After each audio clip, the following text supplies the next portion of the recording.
আচ্ছা, তাহলে এখান থেকে বলতে পারি আসলে, বাকিরা মাইক্রোফোন অফ রেখো তাহলে। Lambda equals to H by M V. So lambda equals to H by M V. এই এম হচ্ছে আমাদের ভর এবং এই ভি হচ্ছে আমাদের বেগ। তাহলে এটা হচ্ছে আমাদের এম ভি কে আমরা একসাথে বলতে পারি ভর বেগ, যেটাকে আসলে পি দ্বারা প্রকাশ করা হয়। সো এইচ বাই পি, এটা জানলাম আমরা। বাট এত সহজ একটা জিনিস, এটা সহজ একটা জিনিস তোমার হচ্ছে মোটেও যখন অ্যাডমিশনে দিবে এত সহজভাবে দিবে না। সো সেটা কিভাবে দিতে পারে, আমি যদি তোমার একটু আইডিয়া দিই, সেটা হচ্ছে হয়তো কেউ, আমরা যদি প্রিভিয়াস ক্লাস করে থাকো তাহলে হয়তো এটা সম্পর্কে ধারণা আছে বা তোমাদের বইতেও পাইতে পারো এই জিনিসটা। বাট কেউ কি আমাকে বলতে পারবা লাইক আমরা পি কে কিভাবে চেঞ্জ করতে পারি? কারো কি এই রিলেটেড আইডিয়াটা আছে? তো আমাকে একটু আইডিয়া দাও যে পি কে আমরা কিভাবে গতিশক্তির সাহায্যে চেঞ্জ করতে পারি। কেউ একজন বলো তো ভাই আপু, তোমাদের বইতে ভাইয়া হয়তো। একটা সমীকরণ ছিল না, mvr is equals to nh by 2 pi, সেটার মাধ্যমে চেঞ্জ করা যায়। ওইটার মাধ্যমে করব না আমরা। দেখো এই যে এখানে, এখান থেকে কি বলতে পারি, গতিশক্তি ইকুয়ালস টু কি হাফ এম ভি স্কোয়ার না? রাইট, গতিশক্তি হচ্ছে Yeah, it equal to 2p/m. P. P square by 2m. হ্যাঁ, এবার ঠিক আছে, P square by two M. So এই যে দেখো আমাদের গতিশক্তির যে বেসিক ফর্মুলাটা সেটা হচ্ছে E K equals to half M V square. আমরা কি করলাম, M V square by two লিখলাম, আমরা উপরকে এম দিয়ে গুণ করলাম উপরের যে লবটাকে। So M square V square, নিচে হরকেও তাহলে এম দিয়ে গুণ করতে হবে, ডিভাইডেড বাই টু এম। তাহলে এম স্কোয়ার ভি স্কোয়ারকে আমরা এইভাবে লিখতে পারি M V whole square divided by two M. So বলতে পারি P square by two M. So P square by two M হলো। তাহলে এখান থেকে আমরা কি করতে পারি, পি ইকুয়ালস টু লিখতে পারি root over two M E K. Right, এই কাজটা আমরা করতে পারি। সো দেখো এখান থেকে দেখো আমাদের ল্যামডার একটা ফর্মুলা দাঁড়াচ্ছে, ল্যামডা ইকুয়ালস টু হচ্ছে H by root over two M E K. দেখলাম এইভাবে তোমাদের ঘুরায় আসে, তোমরা তোমাদের অ্যাডমিশন টেস্টে দেখবা যে তোমাদের জানা জিনিসগুলো কিভাবে প্যাঁচায় পুচায় আসে, এইভাবে আসে মেইনলি। সো এমন না যে হচ্ছে একদম অন্য জায়গা থেকে নিয়ে আসে যেটা তোমাদের একেবারে অপরিচিত। বিষয়টা হচ্ছে জিনিসগুলো তোমরা জানো, বাট একটু হয়তো দুই তিন লাইন ওয়ার্কআউট করতে হবে তোমাদের কষ্ট করে। এখন তোমাদের সাথে একটা বিষয় নিয়ে কথা বলি, যে আসলে যেহেতু আমরা বলতেছি যে ডি ব্রগলি তরঙ্গ দৈর্ঘ্য, মানে যে কোনো গতিশীল বস্তুর ক্ষেত্রে আমরা, যে কোনো গতিশীল বস্তুরই আসলে কিছুটা তরঙ্গ ধর্ম থাকে। এখন সেটা নিয়ে কথা বলি যে আসলে এই ডি ব্রগলির তরঙ্গ দৈর্ঘ্য বা ডি ব্রগলি যে হাইপোথিসিস, সেই হাইপোথিসিসটা আসলে কোন জায়গায় বেশি অ্যাপ্লিকেবল, এটা নিয়ে আমরা কথা বলবো। ডি ব্রগলি হাইপোথিসিস হচ্ছে কোথায় বেশি অ্যাপ্লিকেবল, এখন এটা নিয়ে আমরা কথা বলি। তাই সেক্ষেত্রে আমরা এক্সাম্পল হিসেবে ধরলাম হচ্ছে ক্রিকেট বল, এবং ডান পাশে এক্সাম্পল হিসেবে ধরলাম হচ্ছে আমরা ইলেকট্রনের ক্ষেত্রে। সো আমরা দুইটার ক্ষেত্রে বের করবো। ধরো একটা ক্রিকেট বলের ভর আনুমানিক হয় হচ্ছে 100 গ্রামের মতো। তারপরে সেই ক্রিকেট বলকে আসলে যখন ছোড়া হয় সেটার বেগ সম্ভবত থাকে 30 মিটার পার সেকেন্ডের মতো। সো এটা ক্রিকেট বলের ক্ষেত্রে। এখন এই দুটি ইনফরমেশনের সাহায্যে আমরা যদি সেই ক্রিকেট বল, আসলে ক্রিকেট বল থেকে কি ক্রিকেট বল আসলে ল্যামডা যদি বের করি এখান থেকে, দেখো ক্রিকেট বলকে একটা পার্টিকেল কনসিডার করে বা কণা কনসিডার করে, ল্যামডা ইকুয়ালস টু হবে lambda equals to H by M V. So H এর মান সবাই জানি আমরা 6.624 ইন্টু 10⁻³ জুল সেকেন্ড। এম এর ভ্যালু হচ্ছে 100 গ্রাম, 1 গ্রাম হচ্ছে 10⁻³ কেজি, আর ভি এর ভ্যালু হচ্ছে 30। সো এটাকে যদি আমরা ক্যালকুলেশন করি, সো অ্যান্সার আসবে 2.21 ইন্টু 10⁻³ মিটার। এটা আসবে কারণ আমরা সবকিছুকে মিটারে প্রকাশ করেছি। উপরে যখন এইচ এর ভ্যালু বসাইছি, কেমিস্ট্রি ক্ষেত্রে কিন্তু ইউনিটটা নিয়ে অনেক ঝামেলা হয় যদি ইউনিটটা কেয়ারফুলি না বসাও। সো এখানে জুল সেকেন্ড, এখানে আমরা বসাইছি হচ্ছে কেজি ইউনিটে, এখানে বসাইছি হচ্ছে মিটার পার সেকেন্ড, সবই যেহেতু এসআই ইউনিটে বসাইছি। আর ল্যাম্বটা কি তরঙ্গ দৈর্ঘ্য, সো এখানে তরঙ্গ দৈর্ঘ্যের একক তো মিটারই হবে। সো এখানে আস্তে আস্তে 2.21 ইন্টু 10⁻³ মিটার। সো এটাকে যদি আমরা অ্যাংস্ট্রমে প্রকাশ করি, তোমরা জানো যে 1 মিটার হচ্ছে, বলো তো কেউ একজন, 1 মিটার কষ্ট কত অ্যাংস্ট্রম? 10⁻−10। 1 মিটার হচ্ছে 10⁻10 অ্যাংস্ট্রম, -10 না, 10⁻10 অ্যাংস্ট্রম 1 মিটার। আর 1 অ্যাংস্ট্রম হয়তো 10⁻−10 মিটার। বাট 1 মিটার হচ্ছে 10⁻10 অ্যাংস্ট্রম, কারণ মিটার যেহেতু বড় ইউনিট, সো অনেক বেশি অ্যাংস্ট্রম মিটারের ভিতরে অ্যাটলিস্ট থাকতে পারবে। সো এটাকে যদি আমরা মিটারকে অ্যাংস্ট্রমে কনভার্ট করি তাহলে হবে হচ্ছে 2.21 ইন্টু 10⁻−24 অ্যাংস্ট্রম, এটা পাচ্ছি আমরা। সো দেখো স্টিল আমাদের যে বলের যে ওয়েভ নেচার বা তরঙ্গ বৈশিষ্ট্য, সেটা সেভাবে শো করতে পারবে না সে, কারণ দেখো এটার আসলে এই ভ্যালুটা, মানে এটা কিভাবে পরিমাপ করবে, এটা কত ছোট একটা ভ্যালু। দেখ এটা কত ছোট একটা ভ্যালু, মানে অ্যাংস্ট্রমে প্রকাশ করার পরও 10⁻−24, মানে 0.24টা জিরো, তারপরে 221। সো লাইক ভ্যালুটা কতটা ছোট, এটা আসলে সেরকম কিছুই আসলে সিগনিফিকেন্স কোনো তরঙ্গ, মানে এই জন্য হচ্ছে যে কোনো ভারী বস্তুর ক্ষেত্রে বা বড় অবজেক্টের ক্ষেত্রে আসলে তার সেরকম তরঙ্গ বৈশিষ্ট্য বা ওয়েভ নেচার সেভাবে শো করে না। বাট একটা ছোট সাব অ্যাটমিক পার্টিকেল লাইক ইলেকট্রনের ক্ষেত্রে দেখো তো, আমরা যদি ক্যালকুলেট করি, ইলেকট্রনের ম্যাস হচ্ছে তোমার বা ভর হচ্ছে 9.1 × 10⁻³ কেজি। ইলেকট্রনের বেগ হচ্ছে তোমার 2.188 × 10⁶ মিটার/সেকেন্ড। এই যে ইলেকট্রনের বেগ বললাম, এটা শুধুমাত্র হাইড্রোজেন পরমাণুর 1 নম্বর কক্ষপথের জন্য অ্যাপ্লিকেবল। বাট বাকিগুলোর জন্য ভেলোসিটি মানটা চেঞ্জ হয়ে যাবে। ধরে নিলাম আমরা এইটাই, এটা ধরে নাও আর কি। তাহলে আমরা যদি ল্যামডার ভ্যালু বের করি h/mv, আগের মতো h এর ভ্যালু বসাই 6.624 × 10⁻34, m এর ভ্যালু বসালাম, v এর ভ্যালু বসালাম। সো এখানে অ্যান্সার আসবে তোমার, এখান থেকে m এর ভ্যালু বসায় দাও, এখান থেকে v এর ভ্যালু বসায় দাও। সো m আর v, সো আশা করি বসাতে পারবা। অ্যান্সার আসবে হচ্ছে 3.324 × 10⁻10 মিটার। সো এটাকে যদি আমরা অ্যাংস্ট্রমে প্রকাশ করি, আস্তে আস্তে 3.324 অ্যাংস্ট্রম। লাইক দেখছো, একটু দেখো তো পাশাপাশি কম্পেয়ার করে, কোথায় এই ভ্যালুটা কত ছোট, এই ভ্যালুটা আর এই ভ্যালুটা তার তুলনায় কত বড়। সো আমাদের যে ডি ব্রগলি যে হাইপোথিসিস, সেটা শুধুমাত্র হচ্ছে সাব অ্যাটমিক পার্টিকেল বা খুবই ছোট ছোট পার্টিকেলের জন্য অ্যাপ্লিকেবল, যেগুলোর বেগ অনেক বেশি, একে তো ভর অনেক কম এবং বেগ অনেক বেশি, শুধুমাত্র তাদের জন্য বেশি অ্যাপ্লিকেবল, কারণ তারা ওয়েভ নেচার সেভাবে শো করে। সো সবার কাছে ক্লিয়ার যে ইলেকট্রন যে ওয়েভ নেচার শো করে, সেই ওয়েভ নেচারের আমরা হচ্ছে বা সেই ওয়েভের আমরা তরঙ্গ দৈর্ঘ্য বের করতে সক্ষম হলাম ডি ব্রগলি হাইপোথিসিস থেকে।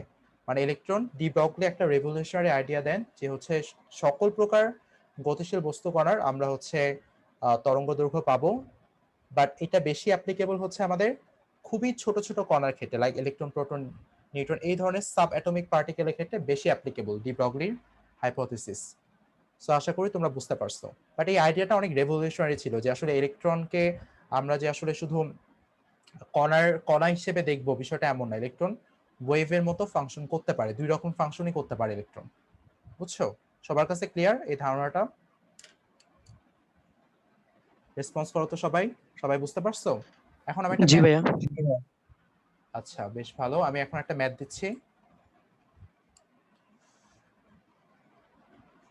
সেই ম্যাথটা হচ্ছে তোমার, আমরা এরপরে হচ্ছে বোর মডেল ধরবো এবং বোর মডেল অনেক ডিটেলে পড়বো। লাইক তোমাদের অনেক কনফিউশন আছে বোর মডেল নিয়ে, সেই কনফিউশন গুলো দূর হয়ে যাবে। সো বোর মডেল আমরা অনেক ডিটেলে পড়বো। আজকে হয়তো শেষ হবে না বোর মডেল, এবং আগে রাদারফোর্ড মডেলটা নিয়ে একটু কথা বলবো আরেকবার। সো ইলেকট্রনের গতিশক্তি যদি আমরা 44% ইনক্রিজ করি বা বাড়াই, ঠিক আছে, তাহলে তোমার তরঙ্গ দৈর্ঘ্য কতটুকু চেঞ্জ হবে? তরঙ্গ দৈর্ঘ্য কতটুকু চেঞ্জ হবে? লাইক এটা কিভাবে করবা বলো তো কে একজন আমাকে? lambda equal to h/√/2m into e কে দিয়ে ওই সূত্রটা দিয়ে নতুন সূত্রটা যে পেলাম। হ্যাঁ এক্স্যাক্টলি, ওই ফর্মুলাটা ইউজ করব। এখন হচ্ছে আমাদের দৈর্ঘ্য কতটুকু চেঞ্জ হবে এটা আমরা হচ্ছে পার্সেন্টেজে বের করব, কত পার্সেন্ট চেঞ্জ হবে। সেটা কিভাবে করতে পারি আমরা? আমরা জানি হচ্ছে ল্যামডা ইকুয়ালস টু হচ্ছে h/√/2m e কে। আপু ভাইয়ারা তোমরা মানে মুখস্থ নিয়ে কোনো ধরনের প্রেশার নিবা না, কারণ আসলে এই যে তুমি জানো যে তুমি যদি তোমার কাছে কনসেপ্ট যদি ক্লিয়ার থাকে, কনসেপ্চুয়ালি তুমি যদি অনেক স্ট্রং হও, জাস্ট 2 লাইন ক্যালকুলেশন করে এই ফর্মুলাটা পেয়ে যাবা। এটা তো আহামরি নতুন কিছু না। সো যদি ভুলে যাও ফর্মুলাটা, সো 2 লাইন ক্যালকুলেশন করলে এই ফর্মুলাটা তুমি অ্যাকচুয়ালি আনতে পারবা। সো আমি ধরে নিলাম ফর সিম্পলিসিটি, শুরুতে আমাদের গতিশক্তি ছিল বা ইকে ইনিশিয়াল, বা হচ্ছে শুরুতে গতিশক্তি, ইনিশিয়াল মানে শুরুতে, সো ইকে ইনিশিয়াল হচ্ছে আমাদের 100। তো ধরে নিলাম শুরুতে গতিশক্তি হচ্ছে আমাদের 100 ফর সিম্পলিসিটি। এভাবে তোমরা পার্সেন্টেজে ম্যাথগুলো সলভ করতে পারো। তারপরে বলছে যে 44% ইনক্রিজ করা হয়, 44% ইনক্রিজ করা হয়, বাড়ানো হয়, তাহলে ইকে ফাইনাল কত হবে কে একজন বলো তো? 144। এক্স্যাক্টলি 144, এটা হবে আমাদের ইকে ফাইনাল। সো ইকে ইনিশিয়াল হচ্ছে 100 আর ইকে ফাইনাল হচ্ছে আমাদের 144। ঠিক আছে, সো এটা হচ্ছে। এখন তোমরা তোমাদের যখন চেঞ্জ বের করতে বলা হবে, চেঞ্জ বের করার সময় যখন পার্সেন্টেজে কতটুকু চেঞ্জ হবে, সেক্ষেত্রে তোমরা অলওয়েজ যেটা করবা, উপরে বসাবা চেঞ্জটাকে, তাই যেটারই চেঞ্জ বের করতে বলা হয়েছে সেটাই, আর নিচে বসাবা ইনিশিয়ালটাকে। সারা জীবনের জন্য মাথায় রাখো, যখনই তোমাকে কোনো কিছু চেঞ্জ বের করতে বলা হবে পার্সেন্টেজে, উপরে অলওয়েজ তুমি চেঞ্জ বা পরিবর্তনটাকে বসাবা, নিচে হচ্ছে ইনিশিয়াল বা শুরুতে যেটা ছিল সেটাকে বসাবা। আর এটা যদি হয় উপরে চেঞ্জ, চেঞ্জটা কি? চেঞ্জ অলওয়েজ, চেঞ্জ মানে হচ্ছে ফাইনাল বিয়োগ ইনিশিয়াল, মানে ফাইনাল স্টেট থেকে যদি আমরা ইনিশিয়াল স্টেটকে বিয়োগ করি তাহলে আমরা অ্যাকচুয়ালি প্র্যাকটিক্যালি চেঞ্জটা পাই। এটা সবার ধারণা আছে যে লাস্টে যেটা ছিল তার থেকে যদি প্রথমে যেটা ছিল সেটা বিয়োগ করি তাহলে আমরা অলওয়েজ পরিবর্তনটা পাই। এটা সম্পর্কে সবার আইডিয়া আছে। সো এটাকে 100 দিয়ে মাল্টিপ্লাই করলে আমরা আসলে পার্সেন্টেজে অ্যান্সারটা পাবো। তাহলে উপরে আমাদের বসবে হচ্ছে তরঙ্গের পরিবর্তন। তরঙ্গের পরিবর্তন ফাইনালটা কি ছিল বলতো? ইকে ফাইনাল মানে 2m ইকে ফাইনাল, এটা লিখতে পারি আমরা মাইনাস হচ্ছে h ডিভাইডেড বাই, মানে এখানে যেটা হবে actually lambda final minus lambda initial divided by হচ্ছে ল্যামডা ইনিশিয়াল। বুঝছো? তাহলে তো আমাদের তরঙ্গ দৈর্ঘ্যে চেঞ্জ আসবে। সো আমরা যদি এখন ভ্যালুগুলো বসাতে থাকি, ল্যামডা ফাইনাল ইকুয়ালস টু হবে h divided by root over 2m E K final minus h divided by root over 2k E K initial, right? So lambda initial কি হবে? h divided by 2m root over 2m E K initial. দেখো এখান থেকে কিন্তু আমরা খুব সহজে কিছু কাজ করতে পারবো, আমাদের হিসাবটা অনেক বেশি সহজ হয়ে যাবে। এখান থেকে দেখো আমরা কিন্তু h divided by root over 2m common নিতে পারবো। এখানে যদি আমরা কমন নিয়ে নেই h divided by root over 2m যদি কমন নিয়ে নিই তাহলে এখানে পড়ে থাকবে হচ্ছে 1 by root over E K final. So এটা কিন্তু সবাই একটু খেয়াল করো যে এখানে নিচে কিন্তু তোমার এই রুটটা কিন্তু অলওয়েজ থাকবে, মানে এটা কিন্তু যাচ্ছে না, কারণ এটা কিন্তু তোমার রুটের প্রপার্টির মধ্যে ছিল। তো তোমরা আসলে এই যে এই জিনিসটাকে 2m ইকে এই জিনিসটাকে লিখতে পারো root over 2m into root over E K. বুঝছো? এটা তো তোমরা 19 পড়ছো, আশা করি সবার জানা আছে। তো আমি একবার ভেঙে দেখালাম। সেই কারণে আমাদের যখন হচ্ছে এটাকে আলাদা করলাম কমন নেওয়ার পরও আমাদের নিচে এখানে রুটটা থেকে যাচ্ছে। মাইনাস আমরা লিখতে পারি 1 by root over E K initial. So divided by ঠিক সেম ভাবে আমরা 1 by h by root over 2m টা কমন নিলাম এবং এখান থেকে হবে 1 by root over E K initial, right? এখন আমরা দেখো এই যে এটা কাটা কাটা চলে যাবে, এখন ভ্যালু বসাও। সো 1 বাই রুট ওভার 144, আর ইকে ফাইনালে ভ্যালু ছিল 144, যেহেতু 44% ইনক্রিজ করছি আমরা 1 by root over 100 E K initial divided by হচ্ছে 1 by root over 100 into 100% now, দেখবে যে অ্যান্সারটা মাইনাসে আসবে। তার রিজনটা হচ্ছে তোমরা জানো যে এই যে ই কস্ট হচ্ছে hc বাই ল্যামডা, তার মানে এনার্জি যদি বাড়ানো হয় তার মানে আসলে তরঙ্গ দৈর্ঘ্যের মানটা কমবে। যে কারণে তুমি যখন এনার্জি বাড়ালা তখন ফাইনাল স্টেজে তরঙ্গ দৈর্ঘ্যের মানটা কমতেছে। সো তুমি আসলে কম থেকে বেশিকে বিয়োগ দিতেছো। শুরুতে লাস্টে ছিল বা ফাইনাল স্টেজে গিয়ে কমে গেছে যেহেতু তরঙ্গ দৈর্ঘ্য, তুমি যেহেতু কম থেকে এটা আসলে কম থেকে বেশিকে বিয়োগ দিতেছো। বা এটাই করতে হবে তোমাকে, কারণ তোমার চেঞ্জ মানে অলওয়েজ ফাইনাল স্টেট বিয়োগ ইনিশিয়াল স্টেজ। সেখানে ফাইনাল স্টেজটা কম হচ্ছে, এটা প্রবলেম না আলটিমেটলি, বাট এই কারণে অ্যাকচুয়ালি তোমার অ্যান্সারটা আসবে হচ্ছে মাইনাস 16.67%, অর্থাৎ তোমার তরঙ্গ দৈর্ঘ্য 16.67% হ্রাস পাইছে। এই মাইনাস সাইনটা বোঝায় যে হ্রাস পাইছে। সবাই বুঝতে পারছো এটা? ভাইয়া হ্যাঁ বলো ভাইয়া। একটু উপরে ওঠেন। হ্যাঁ উপরে উঠে গেলাম। আরো উপরে উঠবো? না, এইখানে এইখানে নিচে নিচে। হ্যাঁ এখন বলো ভাইয়া, নাকি স্ক্রিনশট নিবা? স্ক্রিনশট নিছি ভাইয়া। আচ্ছা তাহলে হ্রাস পাইছে। স্ক্রিনশট হচ্ছে বেটার, হচ্ছে তোমরা খাতায় নোট করবা, এটা অবশ্যই ভাইয়া আপনি রেগুলার পিডিএফ গুলো দিচ্ছেন না ভাইয়া? আমি দিচ্ছি কিন্তু ভাইয়া, সব ক্লাসেরই পিডিএফ দিয়ে দিচ্ছি আমি। প্রথম 2টা ক্লাস দিয়ে দিচ্ছি, আজকে ক্লাসের পরে দিয়ে দিব সাথে সাথে, কারণ এটা তো আমার এডিট করার কোনো কিছু নাই। সো আমি সাথে সাথে দিয়ে দিব তোমাদের, যাতে তোমাদের পড়তে কোনো প্রবলেম না হয়। আচ্ছা আমরা এখন ইয়াতে চলে যাই সরাসরি হচ্ছে আমরা এখন রাদারফোর্ড মডেলটা একবার দেখে আসি, তারপরে বোর মডেল সবচেয়ে ইম্পর্টেন্ট টপিক, সেটা আমরা স্টার্ট করব। এবং রাদারফোর্ড মডেলের সীমাবদ্ধতা থেকে আসলে বোর মডেলে আমরা টোটাল ফিলটা পাওয়ার চেষ্টা করব। সো এটাই মেইনলি মজা পড়ালেখার, যে হচ্ছে জাস্ট 19 আমরা হচ্ছে না বুঝে অনেক কিছু মুখস্থ করে আসছি, আর ইন্টারমিডিয়েটে আমরা সবকিছু বোঝার চেষ্টা করবো। সবকিছু বোঝা পসিবল হবেও না, এটাও ট্রু, বাট অ্যাটলিস্ট 19 হচ্ছে অনেক বেশি ফিলটা পাবা পড়ালেখা করে বা ইন্টারেস্টটা পাবা। এখন আমি এই বিষয়টা না আরেকবার কথা বলি, যে ডায়াগ্রামটা আমি গত ক্লাসে বলছিলাম সেটা আমি আরেকবার রিপিট করি। লাইক রাদারফোর্ড কি করছে, তার যে গোল্ড ফয়েল এক্সপেরিমেন্ট ছিল সেখানে যখন হচ্ছে আলফা কণাকে নিক্ষেপ করছে, কিছু পরিমাণ আলফা কণা, যেহেতু এটা গোল্ড নিউক্লিয়াস, এই যে আমাদের প্লাসটা এটা হচ্ছে আমাদের গোল্ড নিউক্লিয়াস। সো কিছু পরিমাণ আলফা কণা কি করছে দেখো, এইভাবে মানে তোমার হচ্ছে এইভাবে চলে গেছে। লাইক এরকম অনেকগুলো গোল্ড নিউক্লিয়াস আছে, এরকম পাশে অনেকগুলো আছে, এখানেও আছে, এখানেও আছে, এখানেও আছে। সো অনেকগুলো গোল্ড নিউক্লিয়াস আছে। সো কিছু বেশিরভাগে মানে 99.999% আলফা কণায় কি করছে আসলে একদম যেভাবে মানে একদম সোজা পথে যেভাবে আসছে সেইভাবে গিয়ে পর্দায় আঘাত করছে। তো একদম মানে কোন রকম আঁকা বাঁকা করা ছাড়াই যেভাবে তাকে নিক্ষেপ করা হয়েছিল ঠিক সেইভাবে গিয়ে সে আসলে জিঙ্ক সালফেট পর্দায় আঘাত করছে। কোন রকম কোনো চেঞ্জ হয় নাই। আর কিছু পরিমাণ আলফা কণা কি করছে, অল্প কিছু, খুবই সামান্য কিছু, সম্ভবত 20,000-এর একটা এরকম একটা ইনফরমেশন আমাদের বইতে দেওয়া আছে, আমি যদি ভুলে গেছি ইনফরমেশনটা। সো এই কিছু পরিমাণ আলফা কণা লাইক এরকম তোমার যেটা হচ্ছে পজিটিভ নিউক্লিয়াসের খুব কাছ দিয়ে গেছে, সেটা কি হয়েছে তোমার এভাবে ডিফ্লেক্টেড হয়ে গেছে, মানে হচ্ছে তোমার বেঁকে গেছে তার সোজা পথ থেকে, লাইক সার্টেন কোণে বেঁকে গেছে, ধরলাম থিটা কোণে বেঁকে গেছে। তারপরে কিছু পরিমাণ আলফা কণা একদম ডিরেক্ট 180 ডিগ্রি কোণে ব্যাক করে গেছে, 180 ডিগ্রি কোণে পুরোটা বাড়ি খেয়ে ব্যাক করে গেছে। সো এই যে তিনটা অবজারভেশন, যেটা তিনটা উনি দেখলেন। সো আচ্ছা একটা সেকেন্ড ধরো।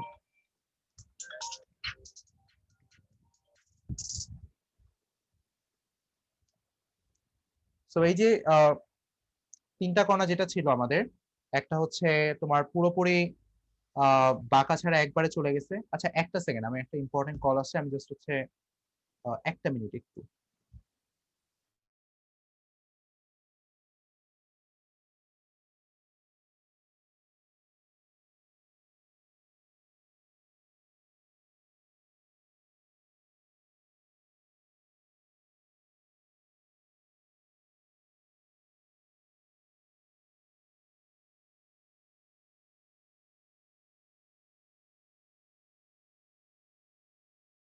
ওকে, হ্যাঁ কেউ একজন কিছু বলতে যাচ্ছিলা? ভাইয়া এটা আরেকবার একটু বলেন। কোনটা ভাইয়া? এই যে রাদারফোর্ড। রাদারফোর্ড গতদিন থেকে আমি মনে হয় এখন 6-7 বারের মতো বললাম। আচ্ছা আরেকবার শোনো, লাস্ট, এটাই লাস্ট। সেটা হচ্ছে 99% আলফা কণা তোমার একদম ডিরেক্ট সোজা পথে গিয়ে জিঙ্ক সালফাইড পর্দায় গিয়ে আঘাত করবে। কিছু পরিমাণ আলফা কণা যেটা নিউক্লিয়াসের কাছে দিয়ে গেছে সেটা বেঁকে যাবে, আর কিছু পরিমাণ আলফা কণা 180 ডিগ্রি কোণে ফেরত আসবে। ঠিক আছে, ক্লিয়ার? এই তিনটা অবজারভেশন ছিল ওনার অবজারভেশন ছিল তিনটা। সো তিনটা অবজারভেশন ছিল মাত্র, সে তিনটা অবজারভেশনের উপর উনি মডেল দিয়ে দেন। সো ওনার মডেলে মেইন যে ফিচার্স গুলো ছিল সেটা হচ্ছে যেহেতু কিছু পরিমাণ আলফা কণা বেঁকে যায় তাদের পথ থেকে, সেখান থেকে ডিসিশনে আসে যে তার মানে নিউক্লিয়াসে বা পরমাণু কেন্দ্রস্থলে আসলে পজিটিভ কিছু একটা আছে বা ধনাত্মক আধান আছে, যে কারণে আমাদের আলফা কণাগুলো আসলে বিকশিত হয়ে তার পথ থেকে বেঁকে গেছে সোজা পথ থেকে। একদম সোজা সাপটা কথা, এখানে কিন্তু কোনো রকম কমপ্লেক্সিটি নাই। যেহেতু পজিটিভ আধান আছে এবং আলফা কণা পজিটিভলি চার্জ, তোমরা জানো যে দ্বিধনাত্মক বিশিষ্ট হিলিয়াম নিউক্লিয়াস, সো আলফা কণা পজিটিভলি চার্জ এবং নিউক্লিয়াসও তোমার পজিটিভ চার্জ হওয়ার কারণে কিছু পরিমাণ আলফা কণা তাদের পথ থেকে বেঁকে গেছে। সো খুবই সোজা কথা যে পরমাণু কেন্দ্রস্থলে ধনাত্মক আধান আছে। আর কিছু পরিমাণ আলফা কণা বা বেশিরভাগ আলফা কণা যেহেতু একদম ডিরেক্ট গিয়ে পর্দায় আঘাত করে কোনো রকম বাঁকা বাঁকি ছাড়াই, এখান থেকে ডিসিশনে আসে যে পরমাণুর বেশিরভাগ স্থানই ফাঁকা। দেখো একদম সোজা সাপটা কথা, কোনো কমপ্লেক্সিটি নাই। এবং কিছু পরিমাণ আচ্ছা আলফা, ভাইয়া, হ্যাঁ বলো। ভাইয়া ইলেকট্রন ছিল না, ওইগুলা কি হয়েছে? হ্যাঁ ইলেকট্রন ছিল যে ওইগুলা? ইলেকট্রন কিন্তু খুবই নগণ্য ভাইয়া, মানে ইলেকট্রনের ভর, মানে ইলেকট্রন কি তোমার মনে হয় আলফা কণাকে ঠেকাইতে পারবে? আলফা কণা ভর কত বেশি। আলফা কণা কি আছে বলতো? আলফা কণা হচ্ছে দুইটা প্রোটন আছে আর দুইটা নিউট্রন আছে। এক প্রোটন আর নিউট্রনের ভর কত ছিল? ওয়ান। প্রোটনের ভরটা কি হয়েছে বলতো? প্রোটনের ভর কত ছিল? 1.675 গুণন 10 টু দি পাওয়ার 23। 24। 24 গ্রাম। 1.673 হ্যাঁ to 10 to the power 24 গ্রাম না? 24, হ্যাঁ 24 হলে গ্রাম। আচ্ছা 24 গ্রাম। দেখো এটা এই ভ্যালুটা হচ্ছে প্রোটনের ভর, নিউট্রনের ভর ভাইয়া হচ্ছে 3 হবে না, 7 3 হবে না, এটা 5 তো problem নিউট্রনে না। এইটা কোনো প্রবলেম না। এখন যাই হোক, আর নিউটনের ক্ষেত্রেও এটা অ্যাপ্রক্সিমেটলি এরকম ভ্যালু। আর ইলেকট্রনের ক্ষেত্রে ভর হচ্ছে 9.1 × 10 টু দি পাওয়ার -31 বা 28 গ্রাম। সো লাইক হচ্ছে এটা হচ্ছে মানে কম্পেয়ার টু অনেক ভারী। মানে কত ছিল যেন মানটা 1/1875 না 75 গুণ লাইক এরকম কিছু একটা ছিল। জি ভাইয়া, জি ভাইয়া। ভাই 1800 সম্ভবত। আমি নিজে ভুলে গেছি, সে 9-10 এ পড়ছে। সো আসলে সম্ভবত actually- 1800। হ্যাঁ তোমার এখানে 1840। 1837 না 1839 39 জানি। আচ্ছা যাই হোক এটা প্রবলেম না, তোমরা তো জানো ইনফরমেশন বের করতে পারবা। তো এখানে দেখো এরকম দুইটা প্রোটন আছে দুইটা নিউট্রন আছে, লাইক এই দুইটা প্রোটন এবং দুইটা নিউট্রনের সমন্বয়ে তৈরি যে ভারী যে আলফা কণা, আর একটা ইলেকট্রন কি তাকে কিছু করতে পারবে বলো? ইলেকট্রন কত ছোট, মানে কত কম ভর সে আলফা কণা থেকে। সো আসলে মানে ইলেকট্রন এখানে কিছুই করতে পারে না, বেচারা ইলেকট্রন আসলে এখানে একা একা বসে থাকে, সে কিছুই করতে পারে না। সো যেটা আলফা কণা মানে ইলেকট্রন আসলে আলফা কণার সাথে আটকাতে পারে না আসলে, কারণ আলফা কণা অনেক ভারী। আচ্ছা, সো এখান থেকে আরেকটা যেটা ইনফরমেশন আসলো যে পরমাণুর বেশিরভাগ স্থানই ফাঁকা, পরমাণু কেন্দ্রস্থলে ধনাত্মক আধান বিশিষ্ট ভারী কণা আছে, তারপর এবং পরমাণুর সমস্ত ভর তার নিউক্লিয়াসে কেন্দ্রীভূত থাকে, এবং পরমাণুর নিউক্লিয়াস আসলে পরমাণুর যে টোটাল যে আয়তন তার তুলনায় নিউক্লিয়াসের আয়তন খুবই নগণ্য। লাইক এই ভ্যালুটা কিন্তু তোমরা জানো, নিউক্লিয়াসের ইয়া কত ছিল, 10⁻⁻15 সেন্টিমিটার, সরি হ্যাঁ 10⁻⁻15 মিটার, এটা হচ্ছে নিউক্লিয়াসের আয়তন, রাফলি 10⁻⁻15 মিটার, অ্যাপ্রক্সিমেটলি ভ্যালু, এটা হচ্ছে অ্যাপ্রক্স ভ্যালু 10⁻⁻15 মিটার। আর পরমাণুর টোটাল আয়তন সেই জায়গায় হচ্ছে 10⁻10 মিটার। তার মানে পরমাণু আসলে নিউক্লিয়াসের চেয়ে 1,00,000 গুণ বড়, বুঝতে পারছো? তার মানে পরমাণুর আয়তন অ্যাকচুয়ালি অনেক বেশি। এটা ছোট না, 10⁻15, যেহেতু -15, তার মানে এই ভ্যালুটা ছোট। আর তোমার টোটাল যে পরমাণুর আয়তন, টোটাল যে পরমাণুর যে ব্যাসার্ধ, ব্যাসার্ধ আয়তন বাদ দাও, টোটাল যে পরমাণুর ব্যাসার্ধ সেটা হচ্ছে 10⁻10 মিটার। সো এখান থেকে বুঝতে পারতেছো আসলে 1,00,000 গুণ বেশি তোমার পরমাণু ব্যাসার্ধ। সো তার মানে এখান থেকে ডিসকাশনে আসা হয়েছে যে পরমাণুর বেশিরভাগ স্থানে ফাঁকা। এই কয়েকটা খুবই অর্ডিনারি কথাবার্তা এখান থেকে ছিল আমাদের রাদারফোর্ড মডেলে। সো আশা করি আর কোনো প্রবলেম হওয়ার কথা না কারো। এইটুকুই। আমরা এখন রাদারফোর্ড মডেলের ড্রব্যাক থেকে বোর মডেল স্টার্ট করব। এর আগে কারো কোনো কোশ্চেন রাদারফোর্ড নিয়ে? কারো কোনো কোশ্চেন? না ভাইয়া। আচ্ছা, তাহলে আমরা এখন ডিরেক্ট বোর মডেল স্টার্ট করি। তার আগে হচ্ছে রাদারফোর্ড মডেলের লিমিটেশন নিয়ে কথা বলবো। রাদারফোর্ড বোর মডেলটা অ্যাকচুয়ালি রাদারফোর্ড মডেলের উপর বেস করে, বোর মডেলটা দেওয়া হয়েছিল মেইনলি রাদারফোর্ড মডেলের উপর বেস করে। আগে হচ্ছে আমরা কিছু লিমিটেশন নিয়ে কথা বলি, রাদারফোর্ড মডেলের কিছু লিমিটেশন বা সীমাবদ্ধতা। রাদারফোর্ড অন্য কালারে লিখি,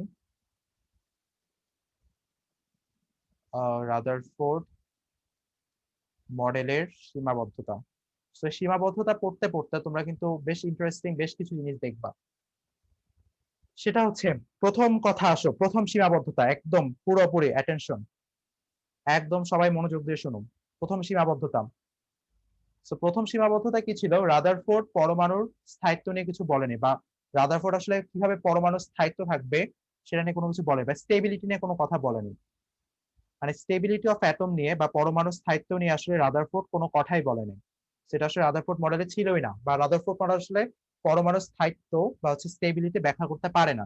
লাইক কি ছিল, রাদারফোর্ড বলছে যে আসলে ইলেকট্রন গুলো ঠিক তোমার চার্জ নিরপেক্ষ বা হচ্ছে সৌরজগতে যে গ্রহগুলো আছে যেগুলো তাদের নক্ষত্রের চারদিকে যেভাবে ঘুরতেছে, ঠিক তেমনি ইলেকট্রন গুলো তোমার হচ্ছে নিউক্লিয়াসের চারদিকে ঘুরতেছে।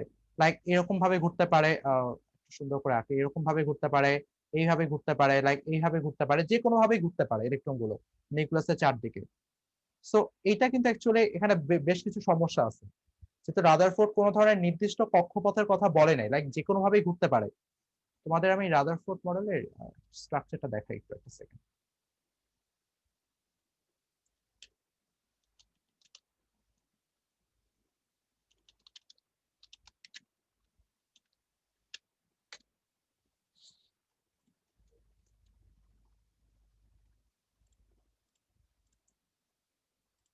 আচ্ছা, সবাই দেখতে পাচ্ছো? এখন খেয়াল করো, লাইক এই যে ডায়াগ্রাম মানে এই যে চিত্রটা আমাদের বড় হয় না কেন, আচ্ছা যাই হোক, এই যে তোমার আশা করি দেখতে পাচ্ছ, সেখানে দেখো ইলেকট্রন গুলো নিউক্লিয়াসের চারদিকে একটা উপবৃত্তাকার কক্ষপথে, লাইক যেভাবে উপবৃত্তাকার কক্ষপথ, কিন্তু এটা লাইক হচ্ছে তোমার সৌরজগতের চারদিকে গ্রহগুলো যেভাবে উপবৃত্তাকার কক্ষপথে ঘুরে, লাইক সেভাবে ঘুরতেছে। ঠিক যে কোনো ভাবে ঘুরতে পারে, এখানে ইলেকট্রন মানে জাস্ট এখানে কোনো কিন্তু নির্দিষ্ট শক্তি স্তরের কথা বলে নাই, জাস্ট ঘুরতেছে নিউক্লিয়াসের চারদিকে, এটা এটা ঘুরতেছে, এটা এটা ঘুরতেছে, মানে কোনো ধরনের কোনো শক্তি স্তরের কথা রাদারফোর্ড বলে নাই। বাট এখান থেকে বেশ কিছু কনফিউশন আছে, লাইক আমি তোমাকে বলতেছি তোমাদেরকে, ইলেকট্রন গুলো এইভাবে ঘুরতেছে, এইভাবে এইভাবে ঘুরতেছে, এইভাবে এইভাবে ঘুরতেছে, সো এইভাবে এইভাবে ইলেকট্রন গুলো ঘুরতেছে। সেখান থেকে কি আসে, মানে কি ধরনের প্রবলেম হয়? এখানে কিন্তু কোনো ধরনের স্টেবিলিটির কথা বলা হয়নি। তোমরা সবাই ম্যাক্সওয়েলের কথা শুনছো, ম্যাক্সওয়েলের তোমার হচ্ছে ক্লাসিক্যাল ইলেকট্রোম্যাগনেটিজম কি এক্সপ্লেইন করে ম্যাক্সওয়েলের। সো একটু ইংলিশটা শুনে রাখো, classical electromagnetism. So classical physics হচ্ছে তোমার সেই প্রাচীনকাল থেকে বড় বড় অবজেক্ট গুলোর জন্য হচ্ছে যে ফিজিক্স অ্যাপ্লাই হয়ে আসছে সেটা classical physics. So classical magnetism বা ইলেকট্রোম্যাগনেটিজম আসলে সেই প্রাচীন কালের যে আইডিয়া গুলো। সো এই ক্লাসিক্যাল ইলেকট্রোম্যাগনেটিজম যেটা ম্যাক্সওয়েলের থিওরি, থিওরিটা তো বোঝানো পসিবল না এখন, জাস্ট হচ্ছে আমি তোমাদের থিওরিটা কি বলছে সেটা নিয়ে কথা বলি।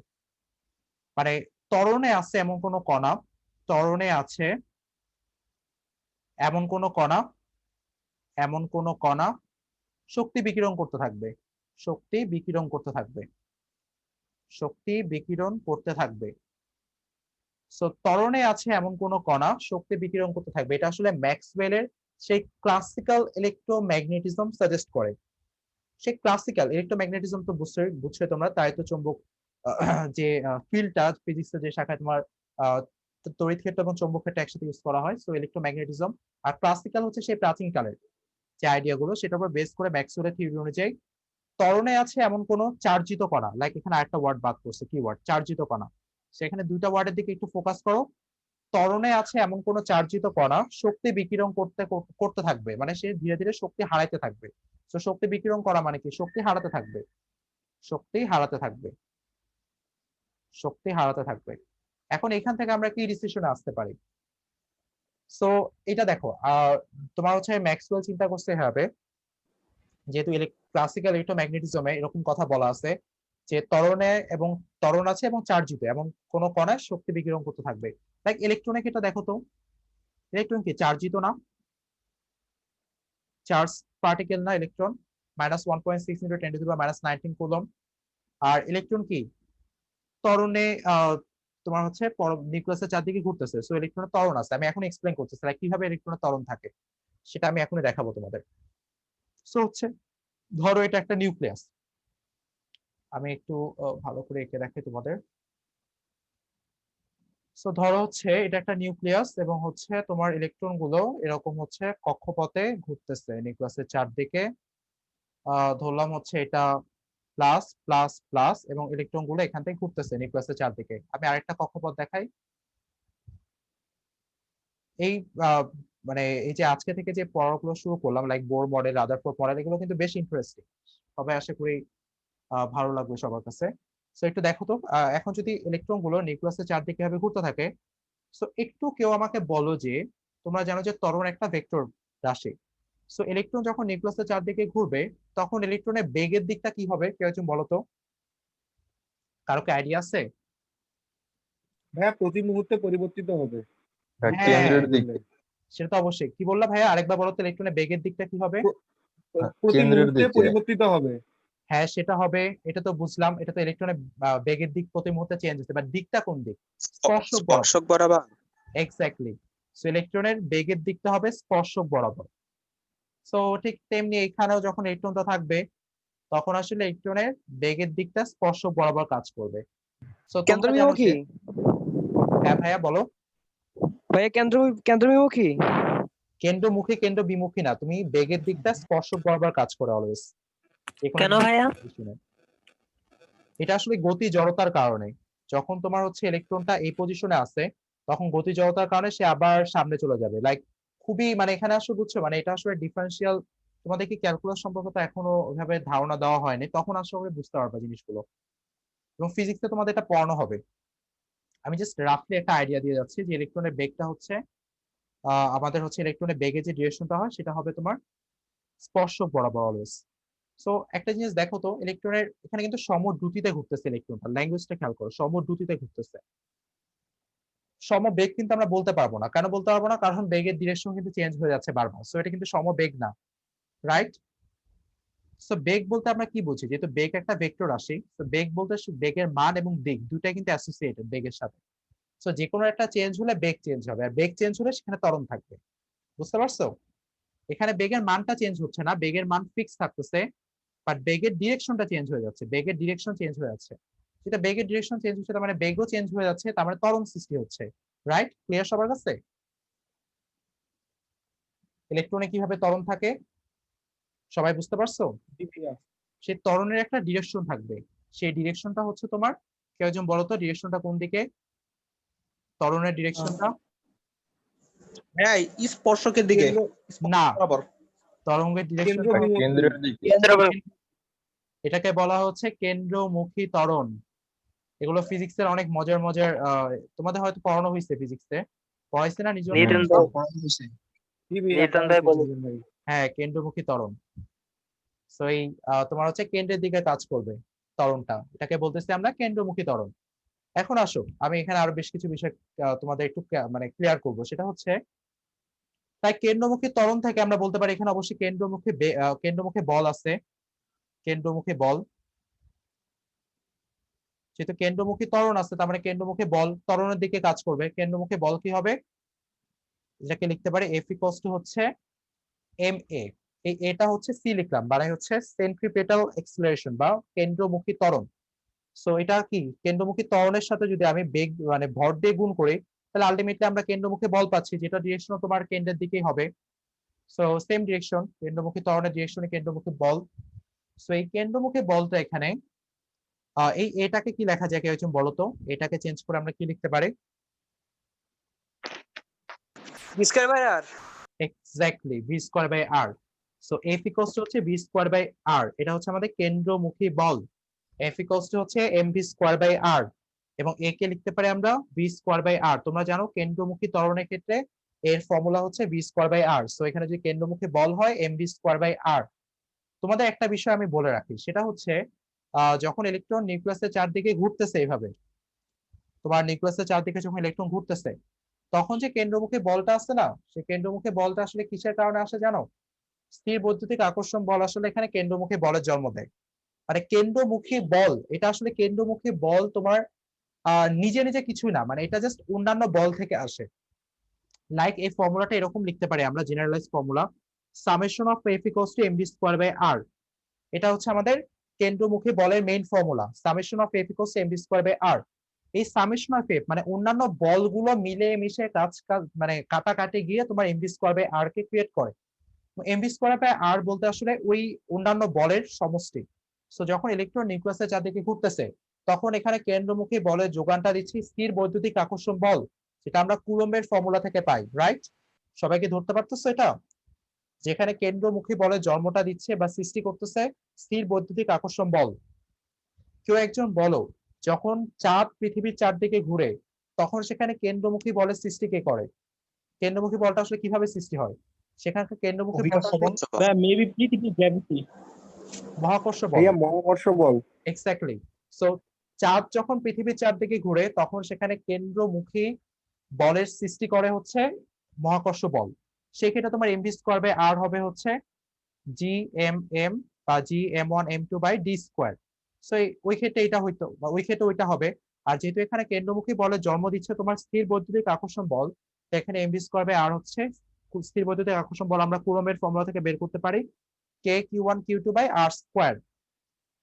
ঠিক তেমনি যখন আমরা উলম্ব পথে, আমরা যখন একটা উলম্ব তলে যখন আমরা সুতার সাহায্যে কোনো একটা বস্তুকে ঘোরাতে থাকি, তখন কি হয়? সুতার টান কেন্দ্রমুখী বলে, মানে সুতা, দেখো তখন কি হয় ফর্মুলাটা। সো যখন সুতার টান কি করে, কেন্দ্রের দিকে কাজ করে যখন উলম্ব তল বস্তি। ঠিক সেম ভাবে এট দ্য সেম টাইম এই বস্তুটার ওজনও নিচের দিকে কাজ করবে, এমজি। তার মানে এই দুইটা মিলেমিশে তোমার হচ্ছে কেন্দ্রমুখী বলে যোগান দিবে। সেখান থেকে আমরা বলতে পারি summation of F equals to হচ্ছে এমভি স্কয়ার বাই আর। এই সামেশন অফ এফ কি? সুতার টান আর এমজি। এমজি কখন থাকবে? যদি এটা উলম্ব তলে ঘোরানো হয়। লাইক তোমরা কিন্তু ম্যাথ গুলো করছো, রাইট? তোমাদের করানো হয়েছে না ফিজিক্সে সুতার টান? জি ভাইয়া, নির্জন ভাইয়া করাইছে। হ্যাঁ। সো উলম্ব তলে যখন ঘোরাচ্ছ তুমি, তখন সেখানে সামেশন অফ এফ মানে এই যে সুতার টান আর এই যে তোমার এমজি, এই দুটা মিলেমিশে তোমার এমভি স্কয়ার বাই আর কে ক্রিয়েট করতেছে। বাট যখন অনুভূমিক তলে ঘুরাবা, তখন তো আসলে সেখানে এমজির যে কম্পোনেন্ট বা এমজির যে উপাংশ সেটা তো জিরো। তখন সেখানে আসলে সুতার টানটাই হচ্ছে M V square by R. But এই ক্ষেত্রে হচ্ছে তোমার, তুমি দেখো এমভি স্কয়ার বাই আর হচ্ছে তোমাদের লব্ধি বল এখানে, এবং এই লব্ধি বলটা ক্রিয়েট করতেছে টি এবং এমজি, দুটো একই ডিরেকশনে আসছে। সেখান থেকে বলতে পারি টি প্লাস এমজি হচ্ছে এমভি স্কয়ার বাই আর। সেখান থেকে লিখতে পারি টি ইকুয়ালস টু হচ্ছে বা সুতার টান হচ্ছে M V square by R minus M G. এটা হচ্ছে সর্বোচ্চ পজিশনে। আচ্ছা আমি তো আর কেমিস্ট্রিতে নাই, ফিজিক্স পড়ানো শুরু করে দিচ্ছি। আচ্ছা আমি তাহলে এতটুকু আর বলার দরকার নাই। সর্বনিম্ন পজিশনে থাকলে কি হবে সেটা তো জানোই, যে এমজি নিচের দিকে কাজ করবে আর টি তো অবশ্যই কেন্দ্রের দিকে কাজ করবে, এবং এই দুইটা মিলেমিশে তখন তোমার M V square by R create করবে। তখন হবে টি মাইনাস এমজি হবে এমভি স্কয়ার বাই আর। লব্ধি বলটা তোমার এমভি স্কয়ার বাই আর, যেটা কেন্দ্রের দিকে কাজ করতেছে, এবং টিও যেহেতু কেন্দ্রের দিকে কাজ করতেছে, তাই তোমার টি এর সাইনটা প্লাস এবং এমজি যেহেতু তোমার বিপরীত দিকে কাজ করতেছে তাই এমজি সাইনটা মাইনাস, বুঝছো? So M G square by R always হচ্ছে অন্যান্য বলদের মানে ক্রিয়া মানে তোমার হচ্ছে কাটাকাটির ফলে ক্রিয়েট হয়, রাইট? সবার কাছে আইডিয়াটা ক্লিয়ার কেন্দ্রমুখী বা বলের বিষয়টা? ভাইয়া আমি আর আচ্ছা, সো আর ফিজিক্স নিয়ে কথা না বলে এখন কেমিস্ট্রিতে আসি আমরা। আচ্ছা, তাহলে যেটা হচ্ছে তোমার যখন ইলেকট্রনটা নিউক্লিয়াসের চারদিকে ঘুরবে, দেখো প্রথম কথা রাদারফোর্ডের মডেল অনুযায়ী ইলেকট্রনে কি আছে? ইলেকট্রনের চার্জ আছে। দ্বিতীয় কথা, ইলেকট্রনে কি আছে? ত্বরণ আছে, রাইট? সো এখানে তার মানে শক্তি বিকিরণ করতে থাকবে। তার মানে রাদারফোর্ড মডেলটা অ্যাকচুয়ালি সাজেস্ট করে যে ইলেকট্রন যখন তোমার নিউক্লিয়াসের চারদিকে ঘুরতেছে সেটা ক্রমাগত শক্তি হারাইতে হারাইতে হারাইতে হারাইতে হারাইতে হারাইতে বুম নিউক্লিয়াসে পড়ে যাবে। সো কারণ ইলেকট্রন শক্তি হারাচ্ছে, শক্তি হারাতে হারাতে তাহলে অবশ্যই স্পাইরাল কক্ষপথে ঘুরতে ঘুরতে ঘুরতে ঘুরতে নিউক্লিয়াসে পড়ে তোমার পুরো মহাবিশ্বের এক্সিস্টেন্স শেষ হয়ে যাবে। সো এটা যদি হইতো তাহলে আমি তুমি কেউ এক্সিস্ট করতাম না, বাট এটা অ্যাকচুয়ালি হচ্ছে না। এগুলো আমরা ধীরে ধীরে আস্তে আস্তে রিভিল করবো যে আসলে বিষয়টা কি হচ্ছে। বাট ভাইয়া? হ্যাঁ বলো ভাইয়া। ভাই ব্যাপারটা কি এরকম যে যেমন ধরেন ইলেকট্রন শক্তি হারাচ্ছে কিন্তু স্থির বিদ্যুৎ শক্তি মানে আকর্ষণ শক্তি কিন্তু তখনও আছে, যার কারণে নিউট্রন ইলেকট্রন সরি নিউট্রন আর কি আরে নিউক্লিয়াস ওকে টানতেছে আরো, যার কারণে এটা মানে কেন্দ্রে পড়ে যাবে, এটা না ভাইয়া? যখন তোমার ইলেকট্রন শক্তি হারাতে থাকবে তখন কিন্তু সেটা আর এখানে থাকবে না, সে স্পাইরাল হয়ে তখন তো নিউক্লিয়াসে ভাইয়া পড়ে যাবে। নিউক্লিয়াসে তো তখন একটা আকর্ষণ শক্তি থাকবে না? হ্যাঁ হ্যাঁ, সেই নিউক্লিয়াসের কারণেই তো, সেই আকর্ষণ শক্তির কারণেই তো, বুঝছো? ওইটার কারণেই সে পড়ে যাচ্ছে, কারণ নিউক্লিয়াস তোমার পজিটিভ চার্জ। বলো ভাইয়া। ভাইয়া রাদারফোর্ডের পরমাণু মডেল অনুযায়ী যে নিউক্লিয়াস ইলেকট্রন শক্তি হারাবে, কিন্তু বাস্তবে কি ইলেকট্রন শক্তি হারায় বা শক্তি বিকিরণ করে? বাস্তবে এইভাবে? ইলেকট্রন শক্তি হারায় না, সেটা নিয়ে আমরা ধীরে ধীরে জানবো। এটাই তো টুইস্ট, মানে কাহিনী কি হয় এখানে। সো ওটাই আমরা ধীরে ধীরে আচ্ছা আস্তে ভাইয়া। আস্তে শিখবো। সো বাস্তবে ইলেকট্রন কিন্তু শক্তি হারায় না, ইলেকট্রন তোমার ঠিকই ঘুরতেছে নিউক্লিয়াসের চারপাশে, শক্তিও হারাচ্ছে না। সো ম্যাক্সওয়েলের তত্ত্ব আসলে এখানে খাটে না, এটা আমরা দেখবো সামনে। সো এইভাবে আসলে যেটা হওয়ার কথা ছিল, স্পাইরাল কক্ষপথে ঘুরতে ঘুরতে তোমার নিউক্লিয়াসে পড়ে যেত ইলেকট্রনটা, বাট আলটিমেটলি সেটা হয় না এখানে। আচ্ছা, এটা একটা লিমিটেশন ছিল যেটা তোমার রাদারফোর্ড এক্সপ্লেন করতে পারে নাই, এবং এখান থেকে সায়েন্টিস্টরা আসলে এটাও পরিমাপ করে বের করে যদি ইলেকট্রন শক্তি হারাইতে থাকে এমনি, তাহলে নিউক্লিয়াসে পড়তে তার সময় লাগবে 10⁻⁸ সেকেন্ডের মতো। তো জাস্ট এই ইনফরমেশনটা মাথায় রাখতে পারো বা ভুলে যাও, সমস্যা নেই, ভুলে গেলে